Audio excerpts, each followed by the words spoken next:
gentlemen. Can I please have your attention? Can you dig it? Greetings, dear listeners. This is Jonah Goldberg, host of the Ruminant podcast, brought to you by the Dispatch and Dispatch Media. Some people were advising me to ask people to get back in the game of giving this podcast or other Dispatch podcasts good reviews at the various places where the reviews are done. I'd appreciate it. It would be nice. It would be helpful. I got to say, when I go and visit the Apple politics podcasts top 200 list, I mean, I'm almost always in there, usually, well, I shouldn't say usually because I don't check it that often. I'm often kind of starved for politics podcasts that I want to listen to. There are a handful, obviously, the ones I do listen to, the editors, the commentary podcast. I don't listen to the Dispatch podcast because I'm on it. 538, I think, is kind of, when it's useful, it's great. But it's not always useful to me. I'm not saying it's bad or anything like that. It's when I go outside of my normal go-tos, it's because I'm trying to go to school on a certain topic while I'm preparing to do TV or give a talk or write about something or whatever. And there just aren't that many politics podcasts that I find useful. And I'm always going through that list when I'm searching for another one. It's usually on weekends. If I got to do a Sunday show, there's this, this desert of fresh content for breaking news and that kind of stuff. And I'll look through it, and the podcasts that are on there that are supposed to be about politics, I mean, just a lot of it is stuff I would never listen to. And it's kind of depressing, to see some of that stuff in there. I'm sure there are people who see my podcast in there and they find it depressing too. This is just a subjective taste kind of thing. But, some of the, I'm sorry, but Candace Owens podcast and that kind of thing, it's, Charlie Kirk, I find it depressing sometimes. But so I don't know how good it is for boosting this stuff. People say it is.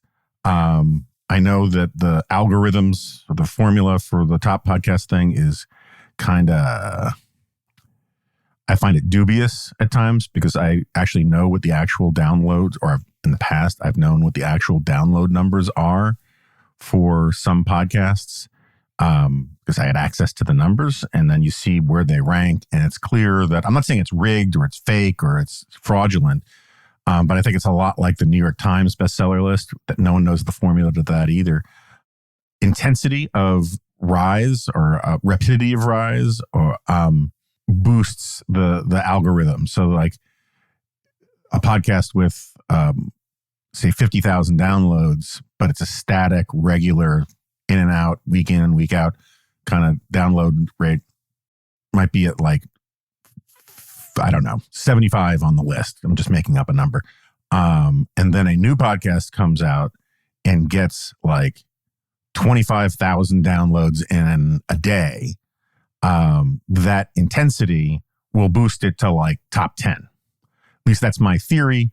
I know that the New York Times bestseller list works a little bit like that. I don't know, or I should say, I know that it worked like that. They change the formula all the time, or at least they allegedly do. But anyway, I don't know why I'm talking about this. I don't know. I feel like Elaine in Seinfeld, who thinks everybody thinks the stock options at J. Peterman are fascinating when only she does. So I'll stop talking about this. So I broke my losing streak in my own mind. I mean, people are very generous and all that kind of stuff. I'm not saying that they were bad, but they were not.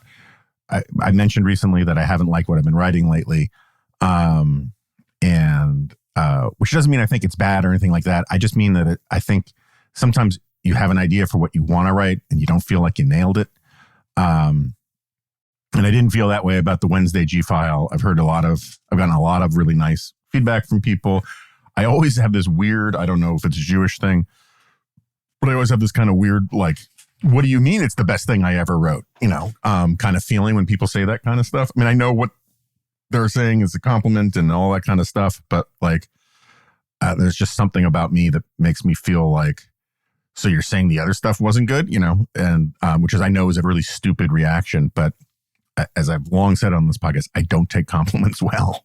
But anyway, I'm not going to read the whole thing or anything like that. But I figured I'd call it up and do a little bit of the beginning and just to introduce the topic, because I kind of want to just talk about it more. So this is from the Wednesday G-File, which if you were a paid member of the Dispatch community, you would have in your mailboxes. One of the things I do truly love about the Wednesday G-File is I don't have to do a Dear Reader gag. Anyway, here you go. Hi. There's been a lot of commentary about two very different sociopaths, Jordan Neely and Donald Trump. I'm going to join in, but offer something different. So let's start with Friedrich Hayek. He considered common law superior to statutory law. Common law is just a fancy term for judge-made law. The benefit of judge-made law, historically, is that it was generated over time by specific cases involving flesh and blood plaintiffs and defendants who are trying to work out real-world problems.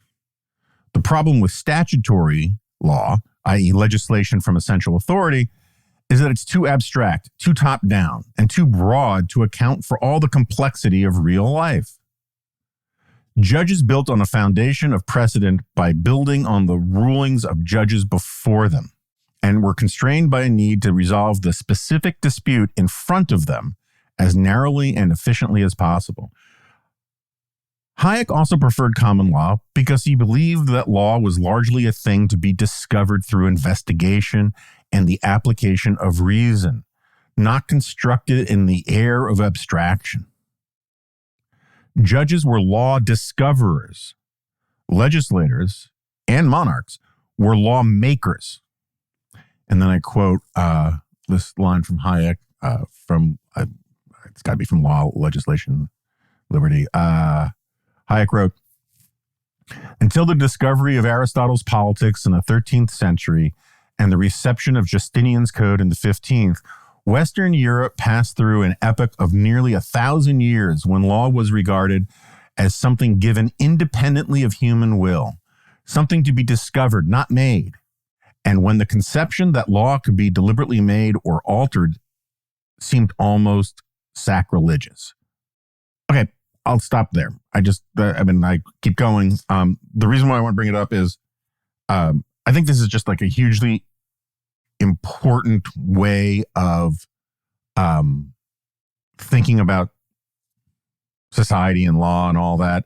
Some of you may recall, I've written about it a few times. It's one of Kevin Williamson's favorite stories, possibly apocryphal, but it's now part of canon. When Eisenhower was the president of Columbia University, there was a big debate about where to put a new walking path. And the architects said, here we go. I actually have a passage that I had written the sidebar on this topic a while back. So I'll read you this. There's a story, possibly apocryphal, about Dwight Eisenhower when he was the president of Columbia University. As the campus was expanding, the school needed to lay down some new sidewalks. One group of planners and architects insisted that the sidewalks be laid out this way. Another group said they must go that way. Both camps believed reason was on their side of the dispute. Legend has it, writes Kevin Williamson, that Eisenhower solved the problem by ordering that the sidewalks not be laid down at all for a year. The students would trample paths in the grass, and the builders would then pave over where the students were actually walking. Neither of the plans that had been advocated matched what the students actually did when left to their own devices. And Kevin continues, there are two radically different ways of looking at the world embedded in that story. Are our institutions here to tell us where to go, or are they here to help smooth the way for us as we pursue our own ends, going our own ways? Now, Kevin's making a very libertarian point there, which I'm down for the libertarian point, but that's not the point I want to get at. The idea that law is a process of discovery, right? That there are, because I'm a both and guy on this. There are some times when you obviously need statutes and legislation from a central authority. But they should be few and far between, and they should be constrained to specific sorts of things, and they should be necessary and all that kind of stuff. And they should be based, as I've written a bunch of and talked about a bunch of times here, legislation too, done right, is supposed to be a process of discovery, right? It's the Schoolhouse Rock thing. You have a problem at a local area. That local area germinates on it. It sends this problem to its representative. He brings it to Congress. They hold hearings. They have witnesses. They discuss the facts.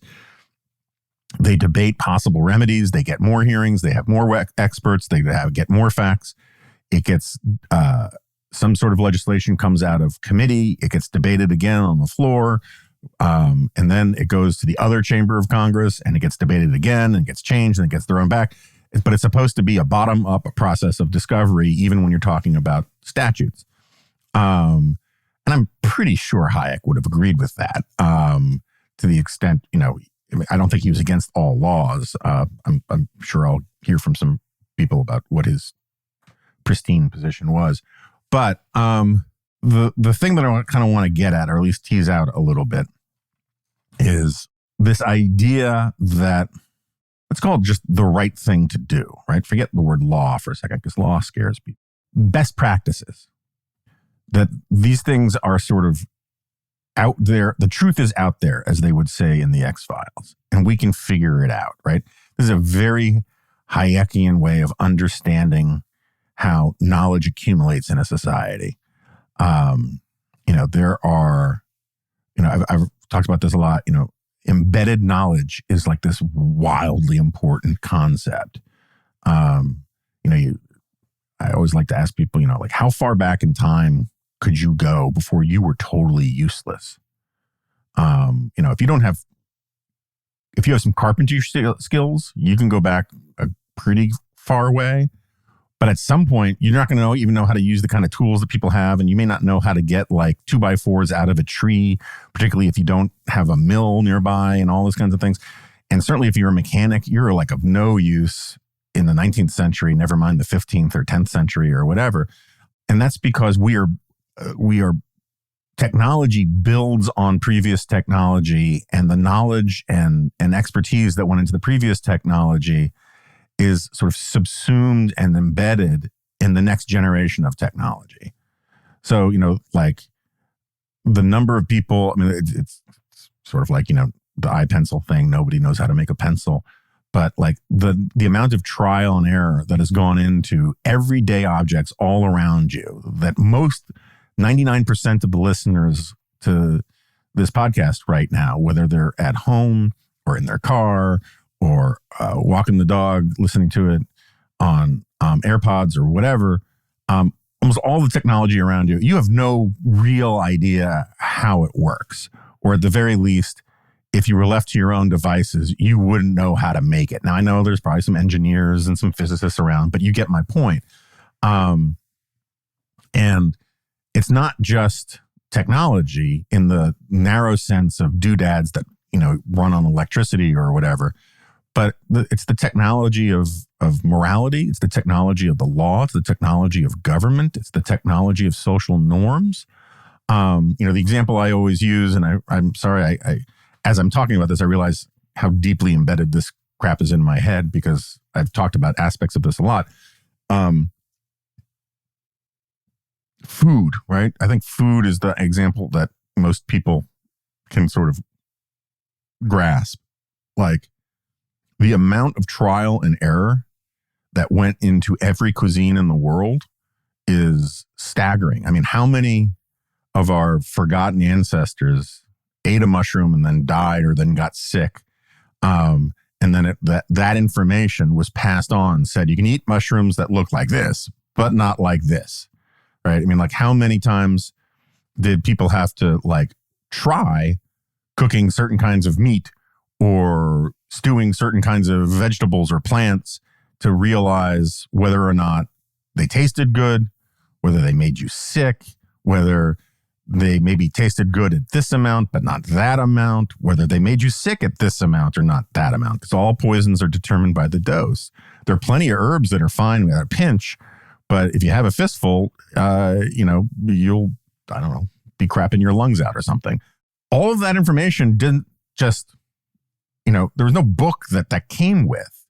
People did trial and error for hundreds of generations figuring out some of these things. Just the whole idea of cooking food was something that came from trial and error. People realize, it turns out that the reason why cooked food is good is one, it's great for killing bacteria, but it basically what it does is it makes certain things that you could not digest raw digestible.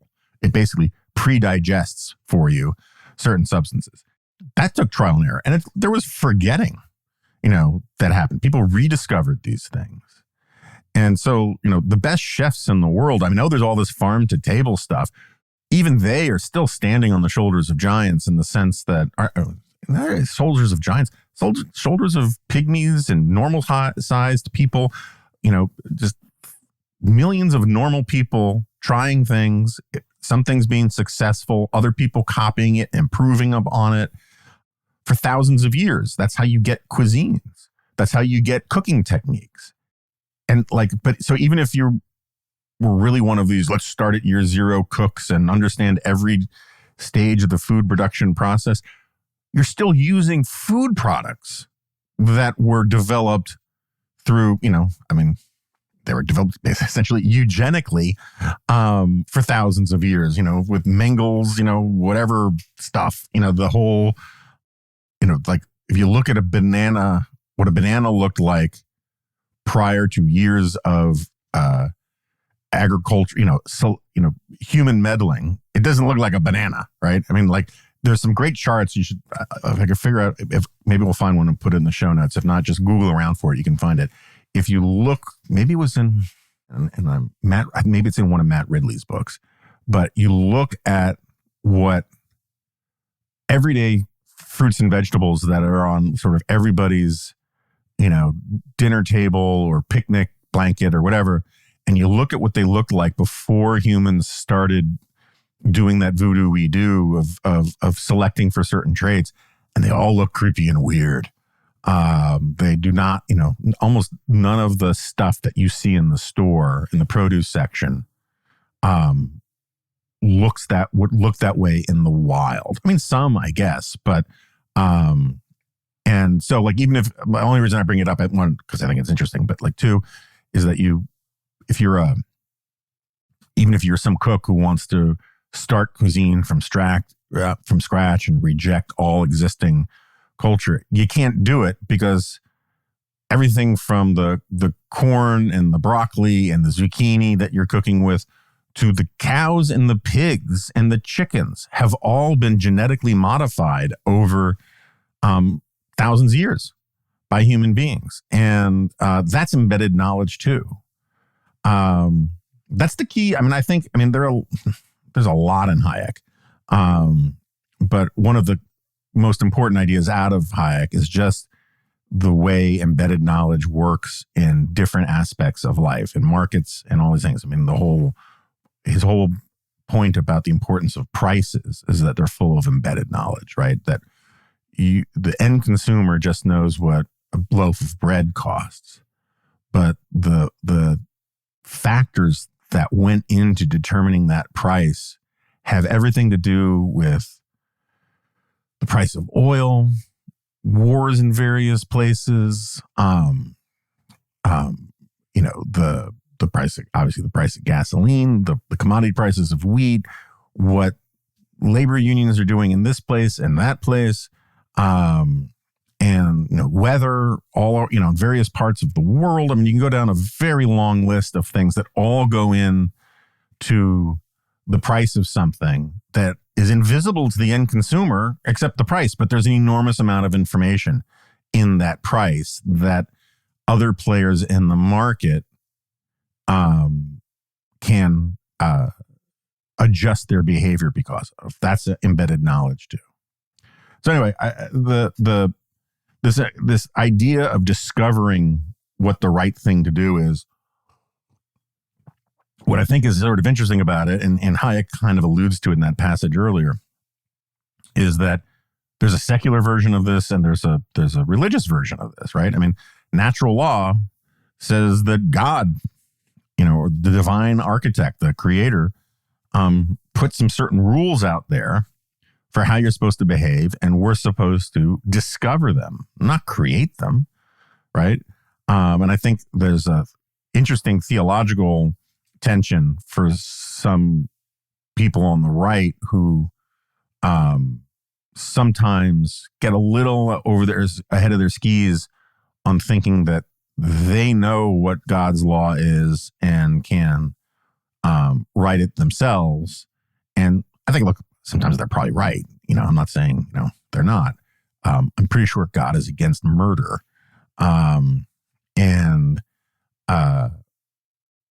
But there's also a secular version of it, which just simply says there are best practices out there. There is, if there are wrong ways to do something, there got to be right ways to do something. If there's the worst way to do something, there's got to be the best way to do something. And it may have to be specific or contingent to certain circumstances and all that kind of stuff, but it's out there. It's figure-outable.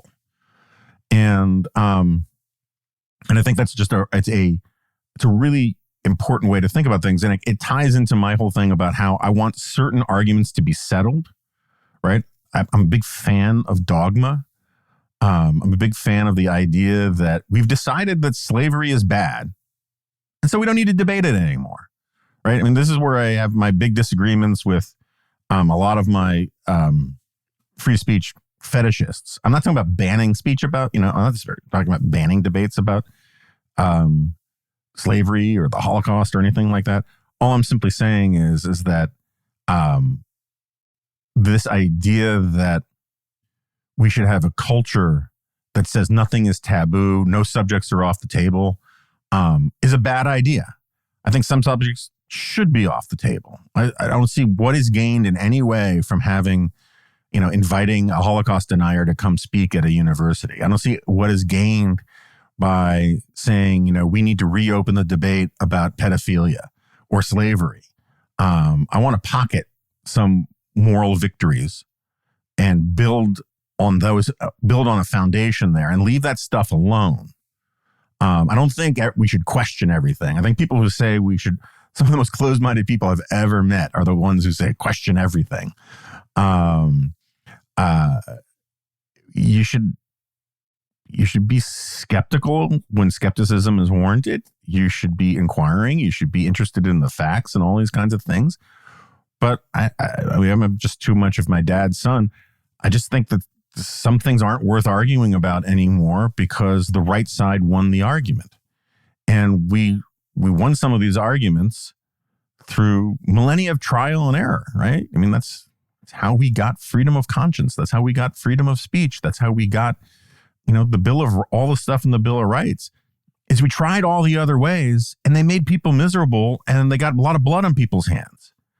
And so this idea that's embedded in classical liberalism about how to organize a society is better than the alternatives. This is the whole point of Suicide of the West, is that all of the stuff, that's natural, that comes just by acting on our normal programming, leads to suboptimal policies, like tyranny and religious slaughter and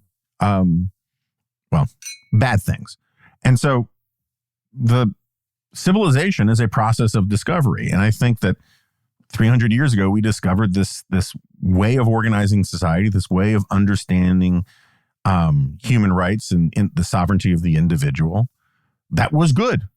And so like these debates about, whether we need to get rid of, liberalism or the Constitution or all this, I don't like I will engage with these debates, but I don't think they're productive. I think that's a losing position to be in for civilization, to say, let's revisit some of these long-held taboos. Some of the reasons these were long-held taboos is because they deserve to be taboos. Like, you know, the taboo on incest is a perfectly good taboo. Let's keep that one, right? The taboo on pedophilia, good taboo. Solid. We should make it stronger, not weaker. So anyway, I know I'm rambling now, but yeah, you can always switch to another podcast. So the reason why I brought it up in the G file was that I cannot stand the way we do public debates about things like the killing of Jordan Neely. And I write about it at some length in the G file. I made this point also during the Brett Kavanaugh things, where we have this tendency to turn public controversies into essentially allegories. John Bunyan, wrote the most famous and the first, and according to some people, probably the second most influential, book after the Bible. I'm not sure that's true, but it's probably the most influential novel. It's also basically the first novel or close to it. But it's an allegory, right? And the characters are kind of two-dimensional because they're supposed to represent big abstract concepts like love or justice or vengeance or whatever. It's been a long time since I read Pilgrim's Progress. I read it in Miss Buffano's class in 10th grade, by the way. Miss Buffano was awesome. And the problem with that in the real world is that Jordan Neely is an individual human being. Was an individual human being with specific failings that had to do with him and him alone. Other people might have similar ones, but his problems were his problems. His actions were his actions. Same thing goes for Daniel Penny, the guy who put him in the chokehold. Jordan Neely wasn't on that train shouting crazy, weird things and freaking people out as a representative of all homeless people. He wasn't speaking as a representative of all black people. He was speaking as Jordan Neely. And Daniel Penny wasn't operating as an avatar for white people or white supremacy or late capitalism or any of these other things. He was a 24-year-old ex-Marine who made a specific decision in the heat of a specific moment. And the reason why I think our politics is so screwed up is everybody rushes to make symbols out of individual people, and to make allegories out of individual and specific conflicts or disagreements. Brett Kavanaugh was not the face of whiteness or maleness or sexism or any of these kinds of things. His accuser, who I don't believe, on the crux of it, his accuser was not speaking for all women, wasn't even speaking for all victims. She's speaking for herself, right? But we have this thing in this society where everybody has got to be a representative of some larger, abstract, categorical good or bad. Some great reified, abstract thing. And I can't stand it, right? And I wrote about, I don't want to just repeat what I did in the G file about that point, but like the part I wanted to sort of build on is this. So one of the great attributes of liberalism, which I don't think was invented by liberalism. I think it was drawing on traditions that go back to the Bible, both the Hebrew Bible and the Christian Bible. But liberalism amplified, clarified, intensified these strains, which is that you can't judge people as representatives of a category. You certainly can't judge them in the sense of like a judge in a court as simply representatives of some larger group. Kings, emperors, communists, lots of fascists, obviously, Nazis, they all thought in this very tribal, very natural way of thinking about society, which is that society is a thing of groups. And if, as I put in the G file, if like a member of one tribe comes along and kills a member of your tribe may probably does prefer to catch the actual person from the other tribe who murdered one of your own. But basically anybody from the other tribe will do, right? That's how mob wars work is, you take one of ours, we take one of yours. If you read the literature about, the spontaneous order of prison gangs, they have very strict rules about this kind of tit for tat thing. This is basically the logic of identity politics, where you turn, in college admissions, right? You basically digitize and commodify people by these abstract categorical attributes, race, gender, disability, poverty, whatever. And I'm not going to get into a whole argument about all that. All I'm saying is that what you get to is a certain bureaucratic logic that says we need to add people or subtract people from these categories because they're just representatives of some abstract aesthetic understanding about what the ideal demography of a certain population will be on a college campus. And when you get caught up in that kind of logic, what you end up doing is ignoring the specifics of the individual, right? That this idea that Black people, for the purposes of admissions, are somewhat interchangeable, I think is pernicious. Same thing with Asians or Jews or any other group. I want to get off of college admissions because that's a rabbit hole I will go down and I won't get out of. But what I can't stand about this debate about Jordan Neely in New York is how so many people are basically negating Jordan Neely's individuality to just simply make him a plug and play representative of the downtrodden or of Black people or whatever, and to make Daniel Penny into this plug and play white oppressor. And, you have people like AOC and others, talking about how, Jordan Neely was killed for being homeless. No, he wasn't. He wasn't killed for being homeless. If Daniel Penny was going around killing people for being homeless, he probably wouldn't do it in front of a bunch of iPhones and pick someone who looked like they could fight back, right? There are lots of targets to kill if your whole point is you just want to kill homeless people for being homeless, for the crime of being homeless. There's zero evidence that was Daniel Penny's motivation. Maybe it'll turn out that it was, but I highly doubt it.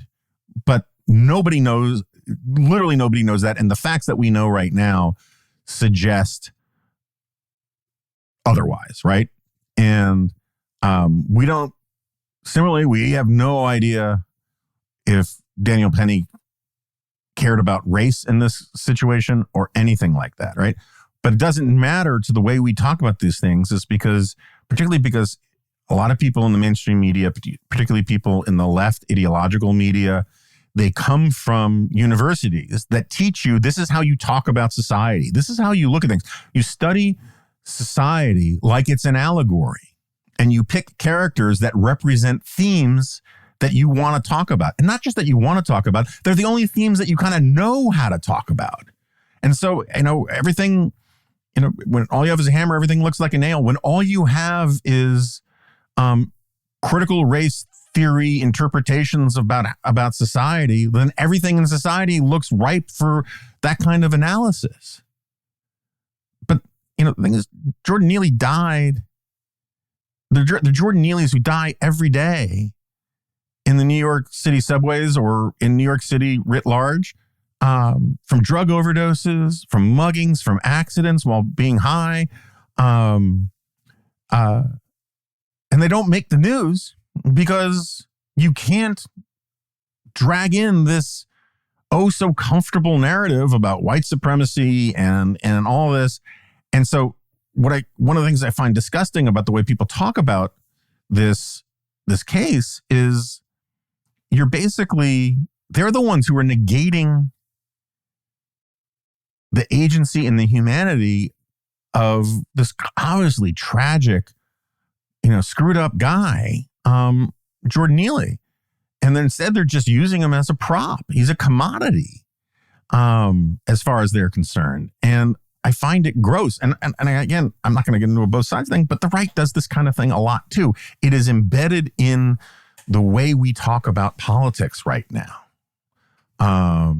What's his name? The kid who shot people in Wisconsin during the Black Lives Matter protests.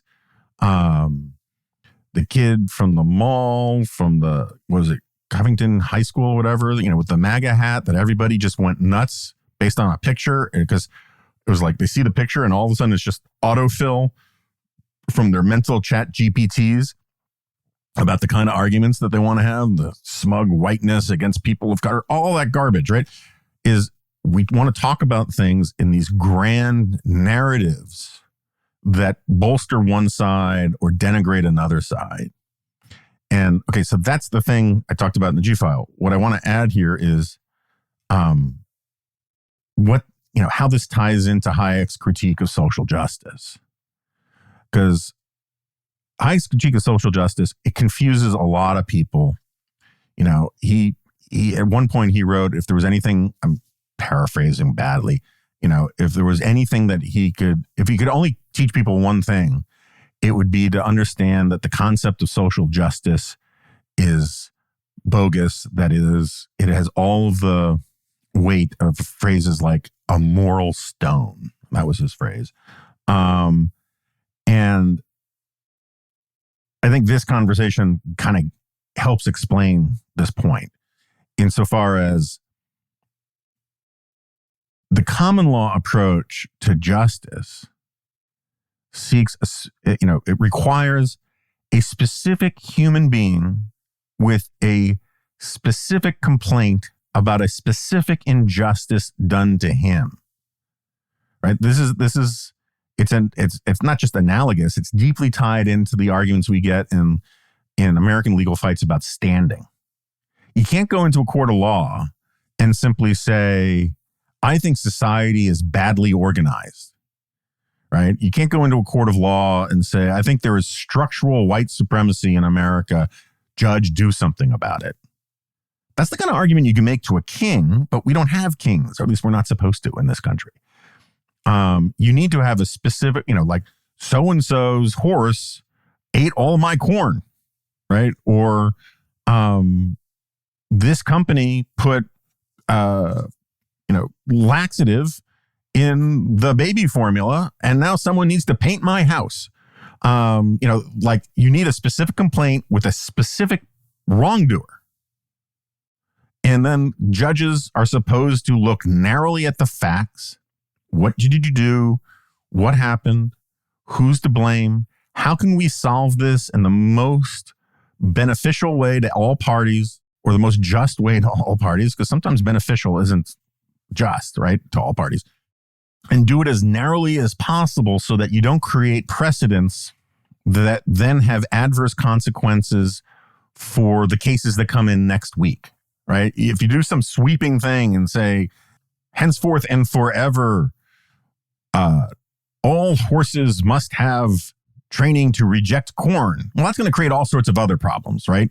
You keep it as narrow as possible. You try to put a dollar figure or a guilder figure or whatever the currency is at the time, and move on, right? People go to court because they have specific gripes, specific complaints, and judges are there. Ideally, obviously, this is an ideal that we pursue. It hasn't always worked perfectly, but they go into court with a specific gripe about some specific circumstances, and judges try to fix it. And over time, the precedents from those decisions build up into what we call common law. The problem with social justice is it thinks of people and society as a canvas, right? It thinks of people as a category, and it thinks of society as this sort of malleable, rearrangeable thing that there is an aesthetic idea in mind about what society should look like. And we call that social justice. And so for the purposes of social justice, we are allowed to redistribute resources as we see fit. We are free to, or empowered or warranted or whatever, to enrich certain categories of people at the expense of other categories of people. And this is what Hayek is getting at about why social justice isn't justice. It is simply a term that some people use for unrestricted power to arrange or engineer society as they want. And the common law approach it has blinders on to all of that. And it just simply says, come tell me your problem and we'll see if we can fix this. We'll see if you have a legitimate case here. And I think that we are so accustomed, because we now have common good conservatism and all this kind of stuff, which is just right-wing talk for social justice. We have this thing in society now where not enough people are just sort of saying, hey, wait a second, that's not how it's supposed to work. It's interesting, on it, advisory opinions are wonderful. And I believe now number one legal podcast in the country. David and Sarah will often say, look, there's a reason why we don't do a lot of cases about trials and district court stuff and all the rest. And the reason for it is that, and this is my explanation, but it's paraphrasing theirs. The reason for it is that at that granular level, at that level so close to the ground, it's very hard for legal analysis or legal analysts to draw sweeping conclusions or opinions about anything because it's so fact dependent.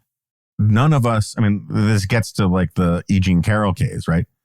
None of us sat on that jury. Sitting on a jury is a huge pain in the ass, and you are required to pay close attention to a lot of facts and a lot of details, and you read people's body language and you listen to arguments really closely. You don't just read them paraphrased in the newspaper or soundbited on TV. You listen to the whole thing and you follow people's demeanor. And yes, absolutely, people can be misled by that stuff, but the sophistication of them being misled is much, much greater than the sophistication of us being misled watching it outside the fishbowl, right? They may weight certain pieces of evidence or certain, ways of comportment more heavily than they should, but they're on the ground watching this thing unfold, and they have more right to make those kinds of decisions than we do to gainsay them or second guess them from the outside. And anyway, the point is that you can't get into arguments about what the threshold of evidence should be in a capital punishment case and blah, blah, blah, blah, blah, while a trial is still ongoing, because you just don't have access to all the facts, the established facts, the tested facts, right? Courts have rules of evidence. What can be considered a fact? What can be considered evidence? What can be considered circumstantial evidence, right? All that kind of stuff that gets worked out in an adversarial process in a court of law. You can only really do interesting theoretical, high-level, abstract legal debate and analysis once the facts are established in a record. Then you can talk about, what the right balancing test should be and all that kind of thing. But the process of discovery at the ground level is just very, very hard. And I think that this is what our politics could so desperately need, is more people just saying, hey, look, I am not trying to fit this or that narrative to this new event, right? It's a natural human thing to do. We are pattern-seeking creatures. We fit things into patterns. It's part of our evolutionary adaptation with trial and error, right? We are constantly trying to come up with rules that will keep us from getting eaten by a saber-toothed tiger or speared by, a stranger. And that's fine. But like, the facts really matter. And, as I put in the Jew file, there's this, I think I'm pretty well established. I may be bad at it. I may be wrong, but I think I've done a pretty good job over the last 30 years establishing I'm kind of into ideas. Like, I like intellectual history and all that kind of stuff. I'm a big believer in the importance of ideas. Richard Weaver was right in his book, Ideas Have Consequences, that ideas have consequences. But ideas are not, in a very important way, do not matter more than facts. And the example I use in the G file is like, and I have these arguments of this sort all the time with people where they want to argue ought and I want to argue is. And so like, let's say you've been accused of just a really heinous murder of a little kid. Almost all of the punditry on TV and on the op-ed pages will be all about the ought, right? And most of it, well, a lot of it will be, Joe Blow needs to be punished because murdering children is the gravest possible crime, blah, blah, blah, blah, blah. Okay, so everybody agrees on that, right? This is like an example of that sort of established dogma that we don't need to revisit. Murdering children is really, really, really bad. And I do wish some of the Putin apologists would acknowledge that more. Murdering children is bad. We can have arguments about should we have the death penalty for murdering children, all these kinds of things. All of those ideas are totally valid, totally worth arguing about and debating. What does it mean about a society that kills people, blah, blah, blah, blah, blah. I'm pro-death penalty. We can have that conversation another time. These are all important ideas, all important intellectual debates. They are not more important than the fact that Joe Blow didn't murder anybody, right? If he's not guilty, then saying, but it's really important that we send a signal that these sorts of crimes are swiftly punished. That's a nonsense argument if it requires punishing someone who didn't do it, right? If you're innocent, all of those arguments are purely theoretical and rhetorical. They're part of some narrative construction thing, but they're not about the actual person, right? And if the actual person didn't commit the murder, then some other person did commit the murder, and everyone's energy should be at finding that person. The facts are more important than the ideas. The facts are more relevant than the ideas. There was that Cash App guy in San Francisco who murdered somebody, or who got murdered, and everybody, including me, immediately put it in the narrative of how San Francisco is falling apart. And I do believe San Francisco is falling apart, but it turned out that murder, the facts of it just didn't fit the pattern of that storyline. The Waukesha, I think it was Waukesha Christmas parade murderer. The second it turned out he was just a low-life criminal black guy and not a jihadist or a white supremacist or whatever, all of a sudden people are like, well, I don't want to talk about this anymore. The specific facts matter. And I think that too much of our politics, too much of our thinking, we just outsource to these, as I might have put it in the tyranny of cliches, these tyrannical cliches, these tyrannical narratives that do a lot of our thinking for us and have us ride roughshod over the facts. And I see this all over the place. I think identity politics is all that. That's all it is that. It's reducing things to narratives. It's treating individuals as members of interchangeable abstract categories. And I think it's one of the reasons why I wrote Suicide of the West, is I think that stuff is pernicious and gross and completely at odds with what a liberal regime is supposed to look like. In a liberal regime, you're not supposed to say, well, lots of black people are murderers. So therefore, this guy I know nothing about must be a murderer too, right? There's no transitive property to people's behavior. You judge individuals as you find them. That is what justice is about, is you allow the facts and the specific circumstances determine how the law or just people will treat you. Rather than say, Jews have been through so much, so I'm going to give special treatment to all Jews, right? Or I hate Jews, so I'm going to ignore the personal behaviors of any individual Jew and treat them all alike. That sort of categorical thinking is illiberal. It's also natural. It is how humans basically are wired to think, is to sort of sort people into categories. And not just racial category, all sorts of categories, right? And if you look at the evolutionary record, if you look at the historical record, the people judged by this kind of thinking did that kind of thinking too, and they made it easier. That's why people, certain tribes would wear certain colors or have certain facial tattoos or wear other sort of insignia, because those systems of distinguishing friend from foe also distinguish foe from friend, right? I mean, they go both ways. It's not just something the bad guys do, it's something that everybody did. And it's part of our wiring. And I think it is swamping so much of our public discourse. I cannot believe I have talked for 55 minutes just about this. So I apologize. Okay, so let's just talk about New York and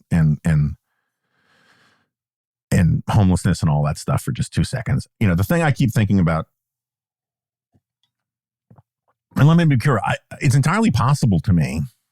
My gut instinct is to be somewhat sympathetic, obviously, to Daniel Penny, but it's entirely possible that, he is guilty of some second or third degree unintentional manslaughter thing, according to the law. I mean, I don't know what he knew about chokeholds, and I don't know about how much resistance, Neely was showing in the 14th minute or anything like that. I don't know what Neely's medical condition was. I mean, there are all sorts of things, but I'm sympathetic to Penny just given by what the facts are and what I'm assuming was his state of mind. But I'll wait and see from the case. That said, look, it's interesting. So I'm not like Mr. Super New Yorker, but I grew up in New York. I go back to New York a lot. I'm still a New Yorker in my heart.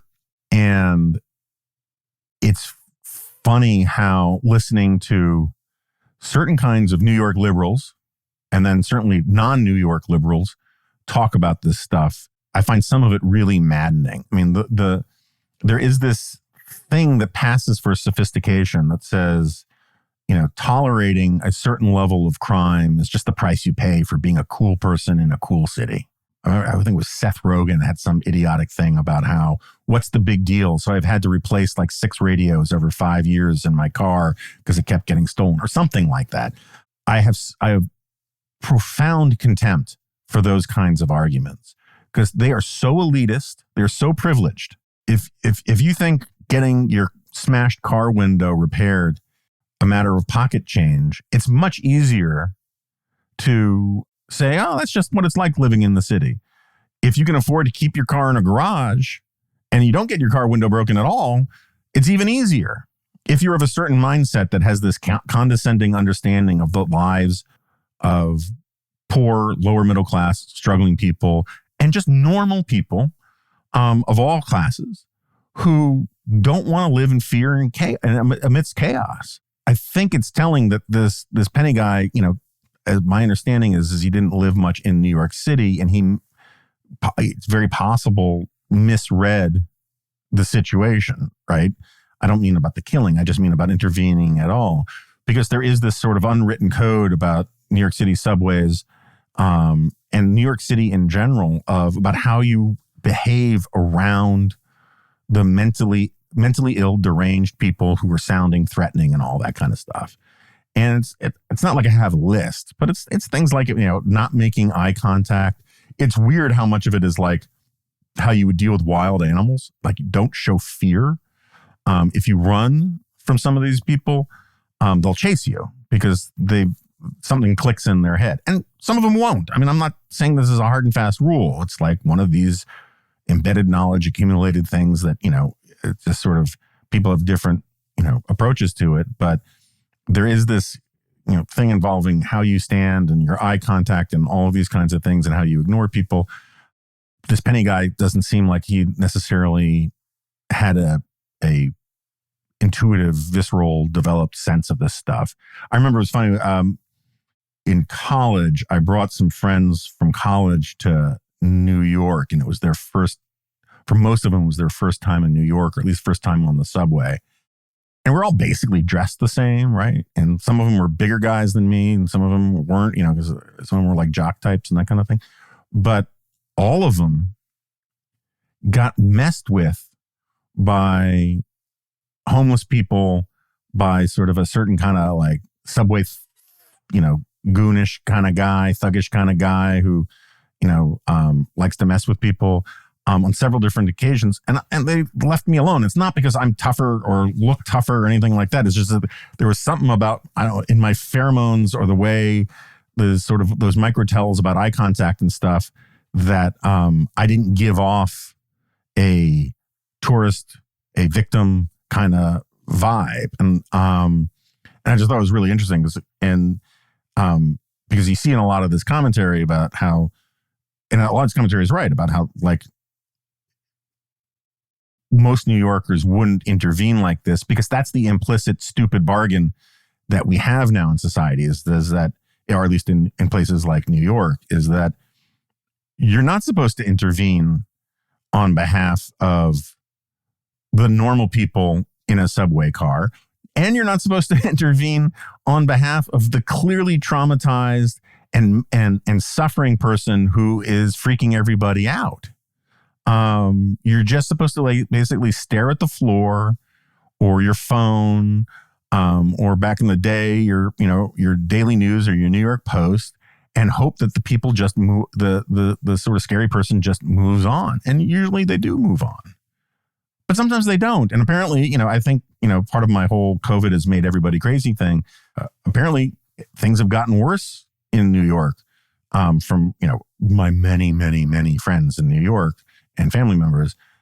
When I was a kid in the early 70s, through the end of the 70s, Bellevue, I talked about this last time we talked about homeless.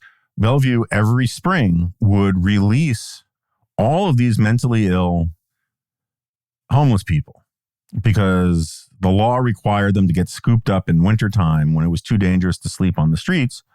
And so they would warehouse them somewhere, mental wards, whatever. We always called it Bellevue. I don't know if they were all in Bellevue, but they came from Bellevue's direction, I guess.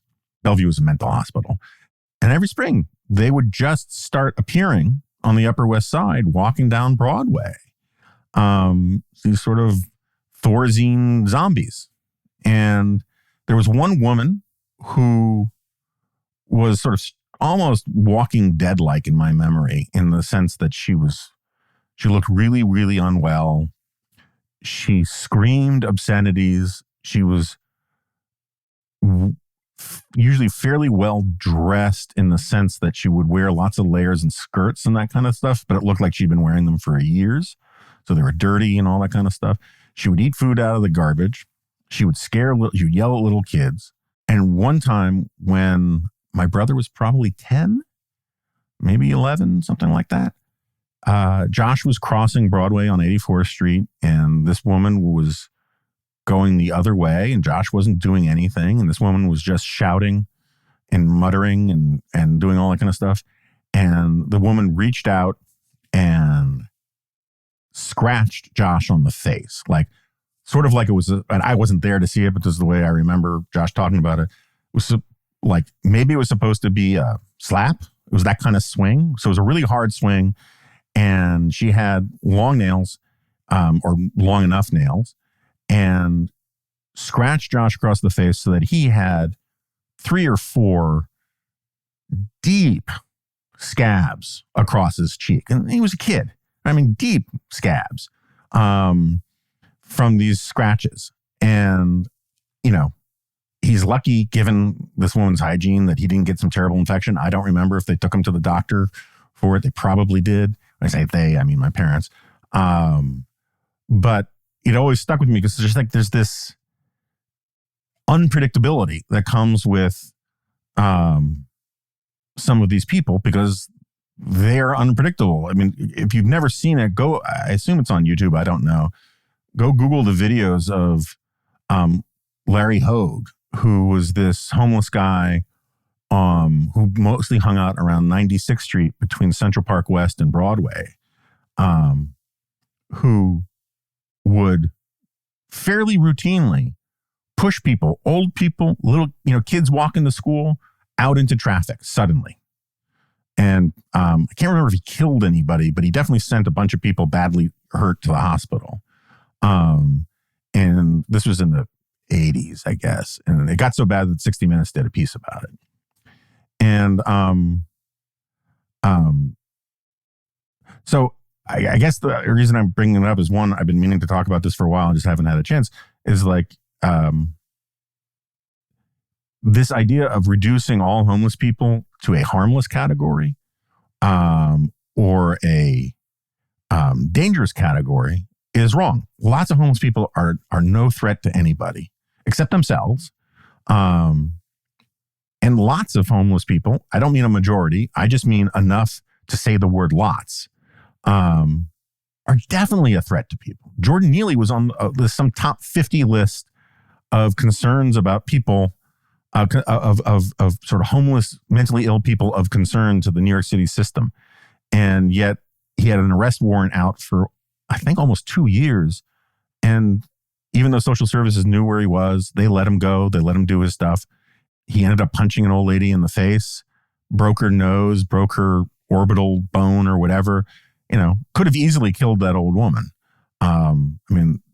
67, 68-year-old woman getting punched in the face, a broken nose and broken kind of cheekbone or whatever that orbital bone is. That's no joke.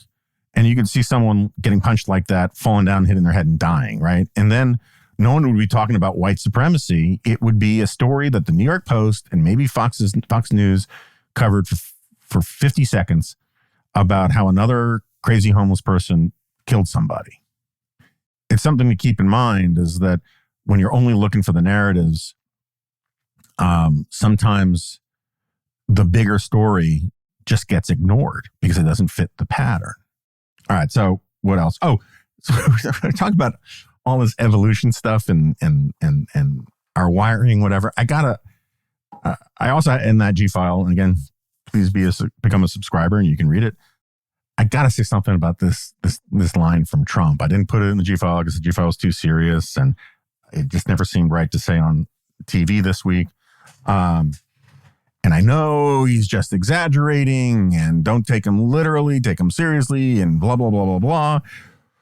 But Trump said in his deposition in the Carroll case, and then he repeated it and defended it again on the CNN town hall, this idea that for the last 1,000,000 years, stars have been able to just simply grab women by the privates and do what they want. And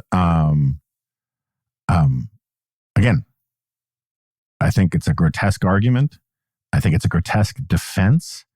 It doesn't quite jibe with his claims that, the Access Hollywood tape didn't reflect him and his real views, and that they didn't, and that, he even claimed at one point that they were fake.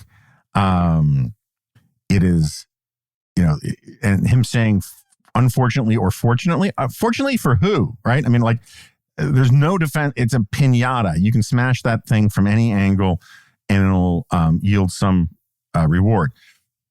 But the only point I want to make is this friggin' 1,000,000 years thing. What is he talking about? So if memory serves, the oldest known fossil for Homo sapiens is about 350,000 years, back when there were a bunch of competing human life forms on planet Earth. And Homo sapiens may have been around considerably longer than 350,000 years, but not so that long. So this idea that stars have been able to do this for 1,000,000 years, it it drives me crazy because it's one of these things where, and again, I get it. It's poetic license and, he doesn't know what he's talking about. But yeah, anyway, but like, it's this weird rhetorical appeal to the authority of history. So you're saying like, if you had a reality show on the savannas of Africa 500,000 years ago, you'd be able to grab women by their privates. It's just, it's so ridiculous. And it bothers me the way, I get, again, I haven't talked about it until now. I focused on other stuff because the other stuff is more important and more relevant, but it's just so stupid. Anyway, other things, to discuss. I'm trying to remember. I got one criticism from a friend of mine who makes a good point about the conversation about fertility and low fertility rates that I had with Elizabeth Nolan Brown, which I thought was very interesting. And I like her, even though I have, obvious disagreements. But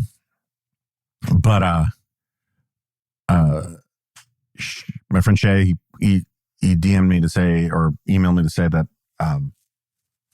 we just didn't talk about religion at all in the podcast and the role that religion plays in fertility, or the lack thereof. And it's a totally valid criticism. I should have brought it up. But and we should have discussed it. I don't know. That said, I don't know how much. I think it has some explanatory power.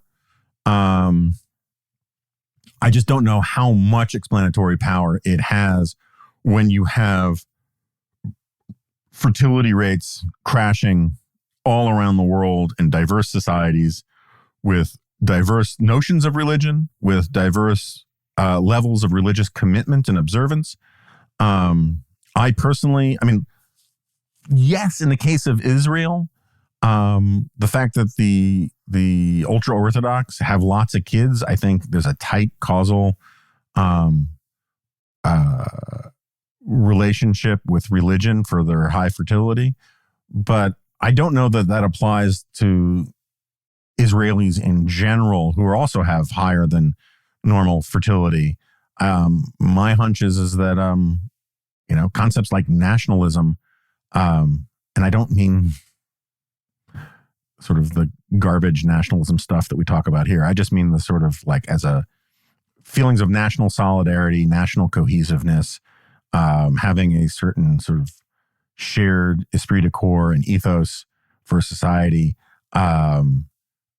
probably has more to do with the higher than replacement level fertility rates in Israel than any sort of biblical commandments. But I also think there are other factors involved there too. I got to get Lyman Stone back on here because one of the points that Lyman Stone makes, and he's looked really closely at the fertility stuff, is that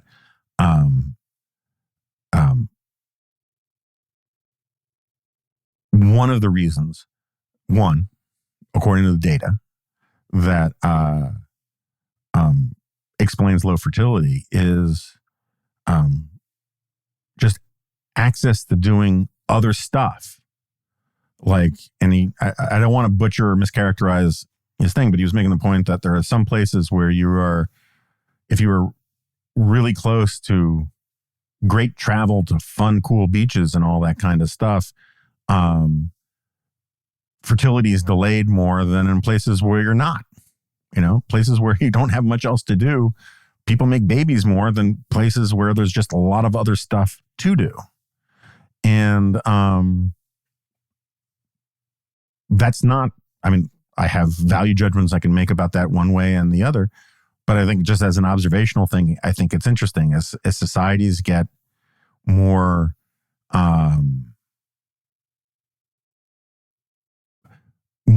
as they get richer and and the menu of things you can do with your time grows, at the margins, other things that people used to do with most of their time are going to shrink relative to these other things. And I don't have an answer to that.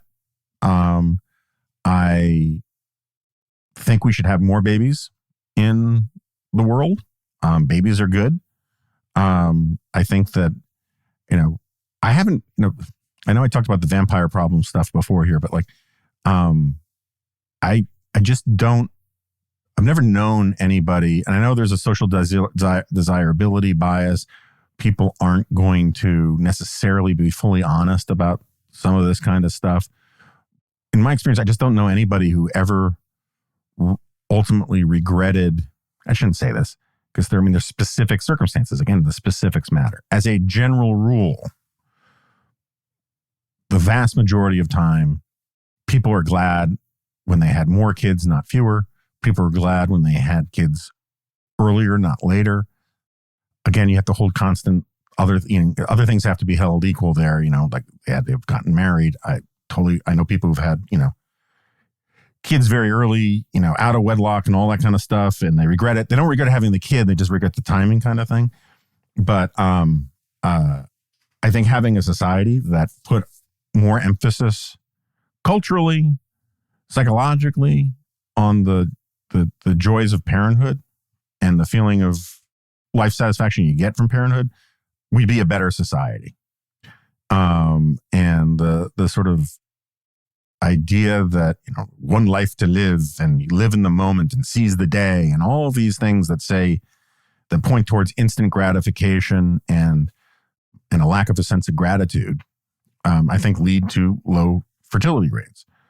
And I am not someone who says, I knew, for those of you who don't know who he is, Julian Simon was this great foundational figure in the economics of prosperity. And he was the great villain to Paul Ehrlich and the other population catastrophists and population bomb people, and he always used to say, look, people should have the freedom to have as many kids as they want. That's basically my view. If someone doesn't want to have kids, it's not my business to tell them they have to. I will listen to their specific reasons for why they don't want to have kids, and I might have polite suggestions about why they want to rethink things. If they're a close friend, if there's just a stranger, it's just not my business to tell people what I think about their major life decisions or anything like that. But, if some niece or staffer at the dispatch, or whoever took me out to lunch and asked for my advice about things, I would give it. And my advice would be, kids are good. You should have kids. If you're on the fence about it, I would lobby towards having kids. The roles, there's an actuarial, right? There's a financial argument for why it would be good if people were having more kids, and it would be good for the economy if people were having more kids. It would be good for the culture if people were having more kids. It would be good for our politics if people were having more kids. I think more kids would be good, all things being equal, right? But again, it's this individual thing, this common law thing about the specifics matter. No one should have kids they don't want to have in order to contribute to some abstract conception of what the social good is, or what social justice of whether defined by the right or the left is. There is no ideal demographic arrangement of this society. Or maybe there is an ideal demographic arrangement of this society, but no one has the power or the right, never mind the obligation, to impose on other people to have them do things they don't want to do. And I do think, there's a difference between punishing behavior that you don't like and rewarding behavior that you do like. Like, I got no problem conceptually with tax credits that promote having kids. I'm very sympathetic to Ramesh's arguments that he has been making for the 25 years I've known him, that, this society depends on families raising kids in all sorts of ways, and we should make it easier on families rather than on childless people if we're going to pick winners and losers at all in the tax code. And I'm very sympathetic to that. But that's not to say punishing people who don't have kids is warranted. I don't think that's ever warranted. And it kind of gets back to this narrative thing. We live in a society where we think that if we reward some behavior, that means we are punishing other behavior because everybody wants to be a victim. And I just don't think that necessarily holds. If, let's put it as a dumb analogy as I just wander around here, like Joe Biden in the snow. If a school has a policy that everybody who gets straight A's gets to go on some cool field trip, the school is not punishing people who get straight C's. The people who get straight C's are punishing themselves. And to the extent that society wants to reward some ways of living, some lifestyles, some forms of social organization because they redound to the greater good of all, I'm more open to the idea that the state can do that. Where I'm much closer to the libertarians on this is that that's hard. It's really hard. And, and this gets back to this is versus ought thing, right? People, my friends on the right who are really concerned about low fertility will say, but we should reward people for having kids because kids really matter, yada, yada, yada. And, and they'll say, well, look what Hungary's doing, right? And Hungary has these, incentives to have more kids. That's great. We should do that here. And my response is maybe, but does it work? Because if it doesn't work, it's sort of like the guy who didn't commit the murder. All these abstract things are fine. And I may agree with most of them. But if you don't have an answer to, and therefore what, right? If you don't have a concrete plan that's going to do something productively, lawfully, efficiently, that passes a cost-benefit analysis, all these kinds of things, then you're just talking. Then you're just saying things that you believe that have actually no connective tissue with the facts on the ground. And, I think I wrote about this kind of recently. In the movie A Mighty Wind, there's this scene that I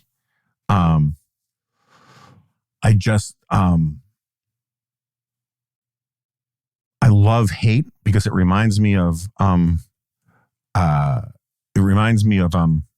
my time working for Ben Wattenberg, where Ben would often argue with me about what would be good to have or good to do. And I would argue back, I agree with you, but we can't do that right now. And I mean, I probably have a dozen stories along those lines to one extent or another, but I've been pretty faithful in not going deep into airing some of the dirty laundry. One of these days I will. It'll be a very fun podcast. If I can do it in a friendly way.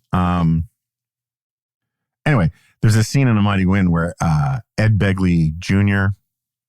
goes to they're putting on this big TV show about folk music and folk singing. And Begley goes and grabs like the director in the control room.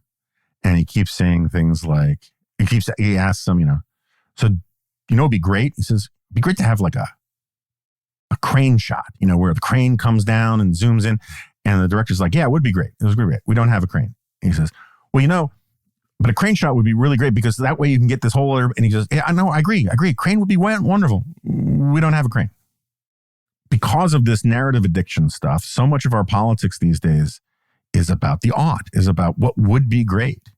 And we argue for laws and try to pass things that have no chance of becoming law, right? We all of these, messaging bills that go through Congress that are simply designed so people could argue about the ought. We ought to get rid of all guns, right? We should control the border, but we don't write the laws or enter the legislative process in a way that has any chance of actually seeing a law piece of legislation become a law, because people want to talk about the issue and do narrative maintenance rather than actually like get in the nitty gritty of like the facts and how to make things actually work. And I know I'm running long here, but whatever. This morning or last night, we got rid of our Title 42 expired. And this was the law. It was tied to COVID that said that during a pandemic or an epidemic, the executive branch has the authority to turn people away at the border if they're a threat to public health, yada, yada, yada. It is remarkable how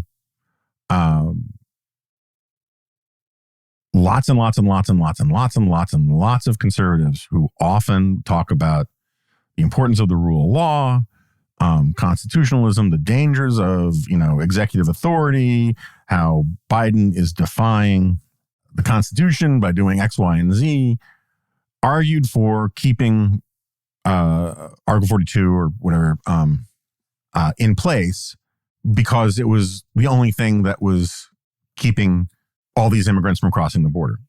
And I get it. I'm not necessarily criticizing them for wanting to keep, to secure the border, police the border, and all that kind of stuff. I get it.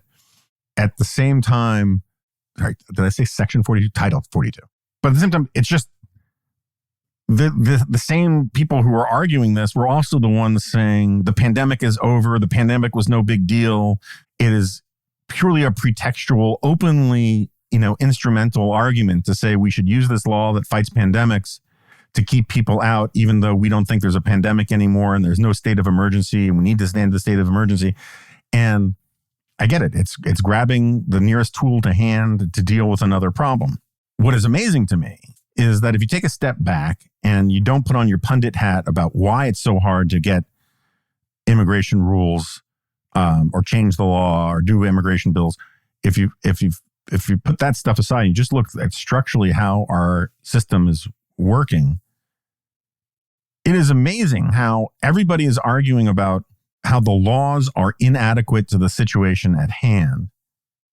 And Congress as an institution hasn't changed the laws, right? I mean, if Title 42 is supposed to be a public health law tied to a state of emergency about a public health emergency, if it is no longer applicable, I should say applicable, misapplicable, misusable, if it's no longer helpful at the border because the pandemic is over, well, we could just write a new immigration law that says, here's how we're going to handle this stuff.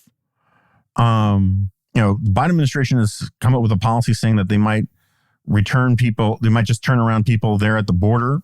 And ACLU is immediately, as of this morning, going to a judge saying this violates U.S. immigration law. I assume the ACLU is right on that. We'll see, but let's just say for the sake of argument that the ACLU is right about that. Well, if you think it's wrong, change the friggin' law. And I think it's sort of fascinating how, this entire, because of this, I would argue in part, this obsession with maintaining narratives, with maintaining the ability to have the issue rather than solve the problem, we can get to a place where, I don't know, are we a decade into these surges at the border? I mean, I remember they happened under Obama and they happened under Trump, and now they're happening under Biden. And people have been talking about how this is like the future of, particularly if you buy everybody who, the people who talk about climate change stuff, right? I mean, they say that this is going to happen all around the world, that whole populations are going to be uprooted and put elsewhere. Maybe I've missed it, but where are the people saying, this is a huge problem and it's only going to get worse, so let's update our laws to deal with it? I haven't looked at what the details of this bill that McCarthy got passed out of the House. People tell me it's dead on arrival in the Senate because it's just a messaging bill. And even Kristen Sinema, who's kind of born again on some of this stuff, says, she's troubled by some of it or whatever. I haven't looked at the details of it. Maybe it's good, maybe it's not. But the stuff I've read says it's mostly just another messaging bill. It's certainly not something that was aimed at convincing senators to get on board with it. And so again, once you get into like who's more to blame stuff, and I have very strong opinions about who's to blame about all sorts of things, you miss the bigger picture about how just simply systemically, institutionally, the system's not working, right? It's not fixing problems. I mean, this was the point of Kamala got so much grief from so many people about how, how our system, how I think I began the opening sentence was something like, America's decision tree has gone awry. And what I meant by that was just simply that if the parties were doing their jobs, if the voters were doing their jobs, if the Constitution was working as intended, we would not be potentially heading into a presidential election in 2024 where you have a fundamentally, metaphysically, characterologically, in my view, objectively and obviously unfit for the presidency guy in Donald Trump running against a candidate, by the time he runs, 82-year-old candidate that a majority of Americans think doesn't have the mental acuity and physical health to be president. These are terrible friggin' choices. These are two geriatrics. I would argue, it's sort of like, remember, I think it was PJ O'Rourke said something along the line in 2016. It was something like, Hillary Clinton is unacceptable within normal parameters and Donald Trump is unacceptable outside of normal parameters. Something like that. I'm butchering the quote, but you get the point. Like, I could actually make the case that Trump is more mentally unfit than Joe Biden, because Joe Biden is mentally unfit in kind of like normal ways, ways that people know how to like adjust and calibrate. But man, is that lowering standards and expectations. It is just fundamentally irresponsible that one of the two major parties is literally rushing headlong to renominate a guy who tried to steal an election, who broke our record of the peaceful transfer of power, who's lied about everything under the sun, who's impeached twice, who just, lost this civil case in which under oath, he basically defended, in effect, sort of, was that Braveheart thing, prima nocta, and is just totally morally, intellectually unfit for president. And the other party is nominating somebody who's one fall, one senior moment, one really, really, really bad, incoherent gaffe away from losing to the other guy. I mean, shame on both of these parties. And I can do the punditry and explain to you how we got into this situation, at least as far as I see it. I understand that the Democratic Party has a shabby bench. And I think a big reason for that is that Barack Obama didn't care about his party. He wanted to shoot for the moon and swing for the fences and a bunch of other metaphors. And he was perfectly happy to cost moderate Democrats a lot of seats. And the party shifted wildly to the left as a result. I mean, there are other reasons, obviously, too. But that's the situation that we're in. And I can explain to you why Trump is popular in the Republican Party and why all these other candidates are cowardly in terms of wanting to take him on. And they're all just hoping that somebody else will do the job for them. I can explain all of those things. But none of those things are excuses in the grand scheme of things, right? In the grand scheme of things, America's just screwing this stuff up because institutions are not staying in their lanes and doing their jobs. And if you judge the system by the results, our system is really screwed up. And so I get all this grief from people saying, how dare you, criticize Joe Biden and and it's not just how dare you criticize Joe Biden. It's how dare you criticize Joe Biden when you acknowledge how terrible Donald Trump is. And we talked about this on the Dispatch podcast yesterday with Sarah. It's like, this kind of both sidesism I own and I'm not going to apologize for. My whole thing for 7-8 years now was that I'm going to tell the truth as I see it. Now, I'm often wrong. That's fine. People are wrong. I've made a bunch of boneheaded predictions lately. I was not as wrong as all the people who hate my guts think I am about the Hunter Biden laptop stuff, but I was wrong directionally about it. That's fine. My whole point is that I wasn't going to lie and say good things about Donald Trump out of party loyalty or team spirit. And I'm not going to lie and say great things about Joe Biden out of team spirit from the anti-Trump camp. These choices suck. And, the only way you can say that that Biden is a great choice is by, doing his exhaustingly stupid, don't judge me by the almighty, judge me by the alternative thing. I get it. But my vote doesn't friggin' matter. And it is so irresponsible for the Democratic Party to risk a lot. And I don't mean for the Democratic Party. I mean for the country by giving us, this geriatric who is deteriorating. And I get it that Kamala Harris is even less popular than Joe Biden and would probably lose to Donald Trump and all that kind of stuff. But this is why I am right and everyone who disagrees with me is wrong about the problem with the parties today is not that they're too strong, it's that they're too weak. And a robust, serious party that took itself seriously would simply tell Donald Trump, get the hell out of our party. You're not a Republican anymore. You cannot run in the Republican primaries. You have no place here.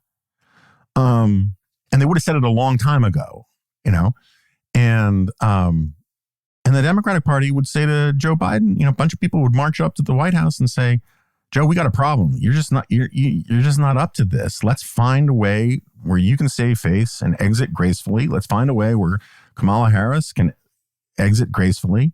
And let's find someone who can win the next election. And I agree. We are way down the other path where making these sorts of statements sounds otherworldly because, you can't reverse engineer this moment and take away 40 years of hollowing out of our institutions and our political parties. But historians, when they look back on this, they're going to wow, just America screwed up. And then they'll explain it. Here's what happened. Here's how America got to this place. But that doesn't change the fact it's a screw up. All right. I apologize to Adam. He's going to be furious with me at how long this went. And again, if you could become a subscriber, that would be super terrific. Awesome. I managed to avoid talking about Mother's Day, but have a wonderful Mother's Day. I'm not going to talk about my mom here. And I'll talk to you next time.